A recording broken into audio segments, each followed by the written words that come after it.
ஹாய்ங்க. இன்றைக்கி நம்ம எப்படி பிரியாணி பண்ண போகிறோன்னு தான் பார்க்க போகிறோம்.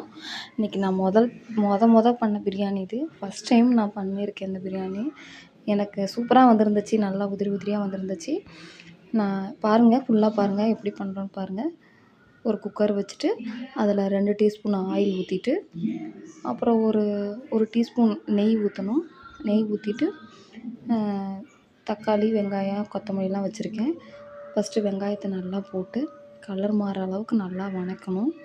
அது கூடயே ஸ்பைசஸ் நம்ம போட்டுட்டு பட்டை, கிராம்பு, ஏலக்காய் எல்லாம் போட்டு நல்லா வணக்கி விட்டு இந்த கலர் மாறணும். இந்த கலர் மாறினதுக்கப்புறம் இஞ்சி பூண்டு பேஸ்ட்டு போட்டுட்டு நல்லா கிளறி விட்டுட்டு ஒரே ஒரு பச்சை மிளகா வெட்டாமல் போட்டிருக்கேன். அது கூடயே கொத்தமல்லி, கருவேப்பிலை, புதினா எல்லாம் போட்டு நல்லா வணக்கி விடணும். வணக்கி விட்டதுக்கப்புறம் தக்காளி போடணும். நான் ஒரு 2 தக்காளி எடுத்திருக்கேன். 2 தக்காளி போட்டு அது வேகிற அளவுக்கு உப்பு போட்டு நல்லா வெந்ததுக்கப்புறம் ஒரு 1/4 கப்பு அளவு தயிர் இருக்கும், அது எடுத்திருக்கேன்.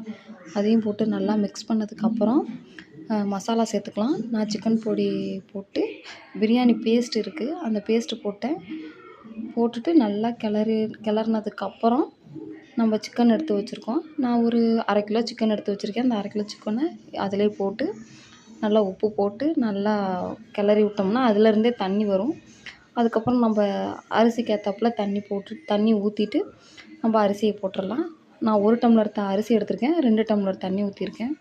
நல்லா போட்டுட்டு லாஸ்ட்டாக லெமன் பிழிஞ்சு விடணும். உப்பெல்லாம் கரெக்டாக இருக்கான்னு பார்த்துட்டு 2 விசில் விட்டு எடுத்திங்கன்னா இந்த மாதிரி நல்லா உதிரி உதிரியாக கிடைக்கும்.